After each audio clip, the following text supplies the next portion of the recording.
A lot of people do want to see football played and getting back to normal. And on Capitol Hill, things are going to get back to normal. It sounds like on Saturday, Nancy Pelosi has called the House back from their recess because she says, you know, you're messing up the post office. She sent a letter out to her colleagues, to the Democrats, that said, alarmingly, across the nation, we see the devastating effects of the president's campaign to sabotage the election by manipulating the Postal Service to disenfranchise voters. You know, we know that the Postal Service has not been efficient for decades, and we know you hired a guy to try to streamline and make it work better, but at the same time, fewer people are using the post office because we're doing email for so many things. And, and the Postal Service sent out a note and said, you know, hey, different states have different requirements. Some states, you can request a ballot 3 days before the election, and we don't know that we can get them the ballot and get it back in time. So can you explain how you are sabotaging the Postal Service? Yeah, well, no, I'm just making it good. We have a very, very good business guy running it. And I want to make, I jokingly say, but it's true, I want to make the post office great again, okay? The post office lost $78 billion over a very short period of time. Think of it, over the last 10, 12 years, something like that. 78 billion, with a B, billion. And we're making it so it is going to be good. And we're going to take care of our postal workers above all. We're not firing people, but the way they ran that thing for many years, this isn't a Trump thing. There was a big editorial by you-know-who over the weekend. This isn't a Trump thing. This has been one of the disasters of the world, the way it's been run. It's been run horribly, and we're going to make it good. Now, what am I supposed to do? Let it continue to run badly? So if you fix it, they say, oh, he's tampering with the election. No, we're not tampering. First of all, absentee ballots, like in Florida, those are great things. You send for it, you ask for it, they send it to you, you send it back with your vote. Those are great things. Universal ballots, where they drop millions of ballots into a community, into a state, like New Jersey is doing now. It's going to be a disaster. Look at Nevada, what's going on over there. It's going to be a disaster. No signature verification. You can bundle up. You can, they call it harvest. I mean, harvesting is illegal in most places, and they're letting you harvest. It's going to be a disaster. And just one thing, take a look at what happened in New York, disaster. Paterson, New Jersey, disaster. Virginia, disaster. It's a disaster what's going on. They can't count the ballots. They don't know where the ballots are being sent.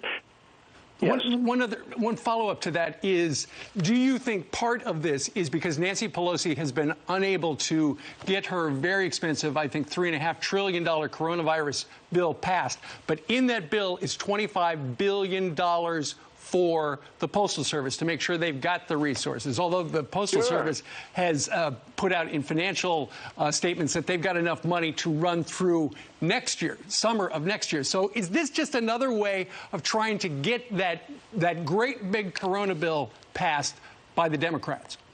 It's a Nancy Pelosi con game with, you know, her associate Schumer. This is a con game by Pelosi and Schumer.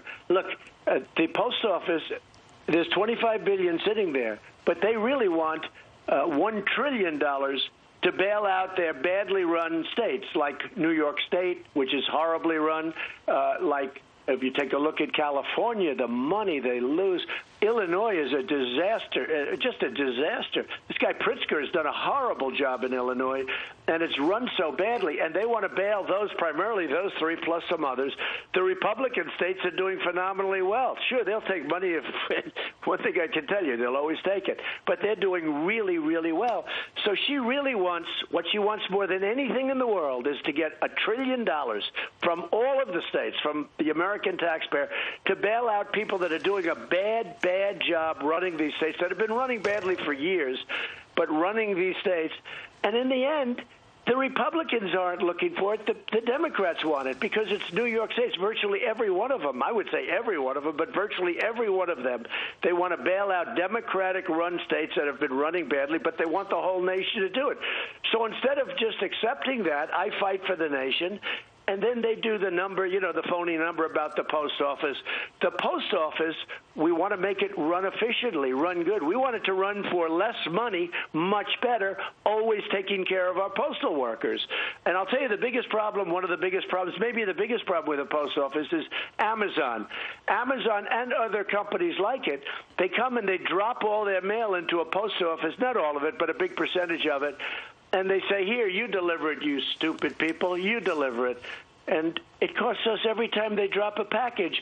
It costs us like $3 to deliver the package for them, $3 a package. We're losing a fortune. I said, you got to raise the rates. You're going to have to raise the rates. But Amazon, they build their big plant always near a post office, and then they take a lot of this mail into areas where they could never go because the postal system is massive. And they drop packages into the post office by the thousands. And then, when I say thousands, for some little place. And they drop them, and then they say, here, you deliver them. And we lose $3 and $4 a package. On average, we lose massive amounts of money. And I said, raise the price. This guy's supposed to be so wealthy, so raise the price. Let him pay for it. Why is the post office paying for delivering for Amazon? And in all fairness, for other services like that. So we want to make it clear we're not. We love our postal workers, the ones that deliver our mail. Post office gets 91% approval. Yeah, exactly. So we appriciate what they do. It's great from that standpoint, but if they raise the prices to these business model. companies, Exactly. you'd fix it very quickly. I tell you right now, they're losing a fortune on delivering for very wealthy people with very big companies. Let those companies pay, not the purchaser. Let the companies pay. We want to show you this interview. This is an MSNBC host talking to Loretta Lynch about predictions if you decide not to leave the office should you lose the election. Listen to this.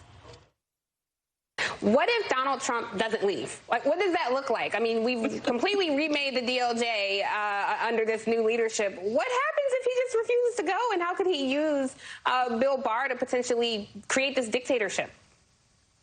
Well, look, I think the first thing we have to focus on is the upcoming election and making sure that there is a clear mandate going forward so that all branches of government are clear and know that there will be a peaceful transition of power in the middle of January of 2021.